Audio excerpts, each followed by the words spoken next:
Une des choses qui est plaisante dans l'existence, c'est d'entraîner les gens.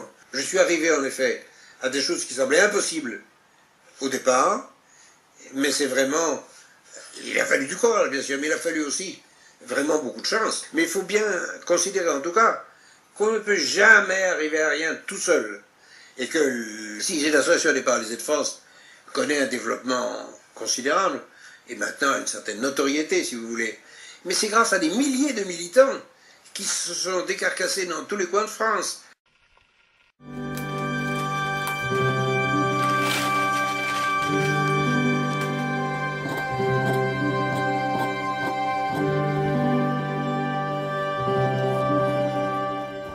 Alors, je m'appelle Chris Ambrès Boston.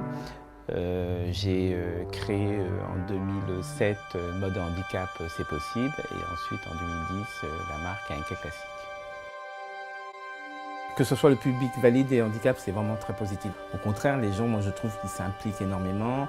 Les personnes qui sont handicapées, ça permet de les mettre en valeur. Un regard complètement différent des autres, le regard de soi aussi. Je pense d'abord à la personne en situation handicapée et la personne valide aussi. Alors pour moi, une société inclusive, c'est une société qui permet à chaque travailleur d'exprimer son potentiel, de s'épanouir sur son lieu de travail et d'être valorisé en tant que travailleur. Donc la société en plus a un double sens puisque nous sommes une entreprise, nous sommes aussi une mini-société, une société à part entière et le but en tant que directeur de cette société, c'est de la faire fonctionner, d'organiser sa bonne marche pour le bien-être de nos salariés puis la satisfaction de nos clients. Je pense qu'une société plus inclusive apportera du confort au plus grand nombre et du coup penser l'accessibilité pour tous. On prend souvent l'exemple de la télécommande qui a été inventée pour les personnes tétraplégiques et qui en fait sert au plus grand nombre. Ah, salut Aurélie, ça va? Salut.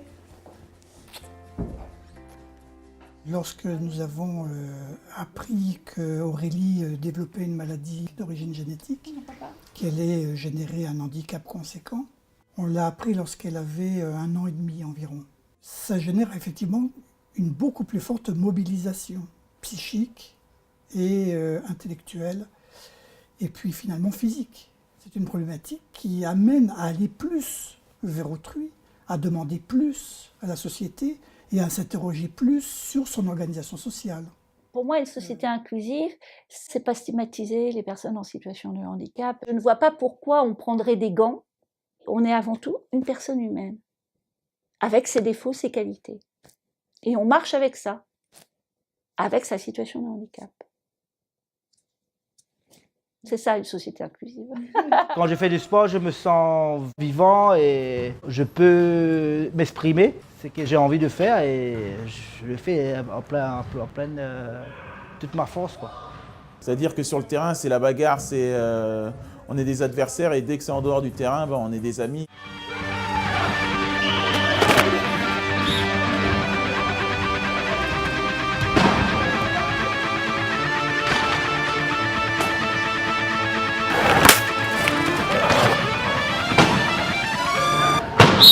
Mes parents, quand ils ont vu que je sortais avec une personne en situation de handicap, ils m'ont dit clairement, on n'en veut pas.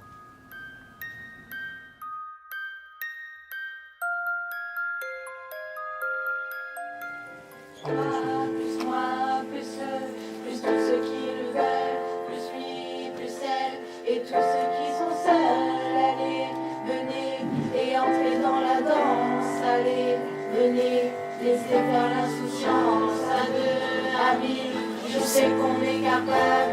Tout est possible, tout est réalisable. On peut s'enfuir bien plus haut que nos rêves. Ça fait 5 ans qu'on sait que mon handicap est génétique. Avant, on ne savait pas d'où ça venait. Bon, le handicap, ça fait peur. Enfin, la différence, quelle que soit, ça fait peur. Il y a le regard de la pitié, le regard de l'inconnu, le regard de la peur. Quand je vais avec ma compagne dehors, bon, je dis tout le monde que c'est ma femme. Ah, je suis fier. On a échangé les numéros et moi je ne pensais qu'à elle. C'était pas mon premier amour. Sauf que son histoire m'avait touché. Elle était belle, tu l'es toujours. Hein. Attention, hein. Attention, tu l'es toujours. Mais voilà, il y avait un petit quelque chose qui faisait que la flamme démarrait. J'ai rencontré à une journée des familles organisée par l'AFM. Et donc on s'est croisés là via une amie commune. Puis on a échangé sur les réseaux sociaux et puis voilà, au fur et à mesure. On s'est rapprochés.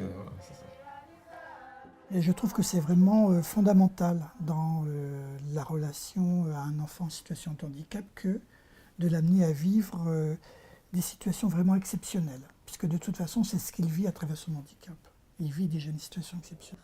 Et j'ai déjà fait du parapente, on a découvert ça avec Alex il y a 2 ans. Et ce qui est génial un peu dans tous ces sports-là, c'est qu'on a la sensation de vitesse, d'adrénaline, de liberté.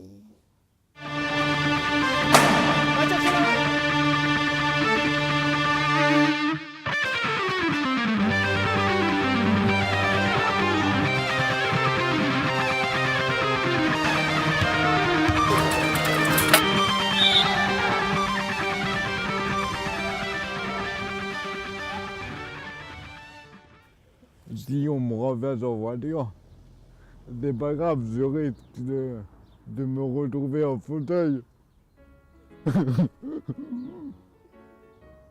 Voilà, c'est ma blague. Il faut avoir de l'humour, de l'autodérision.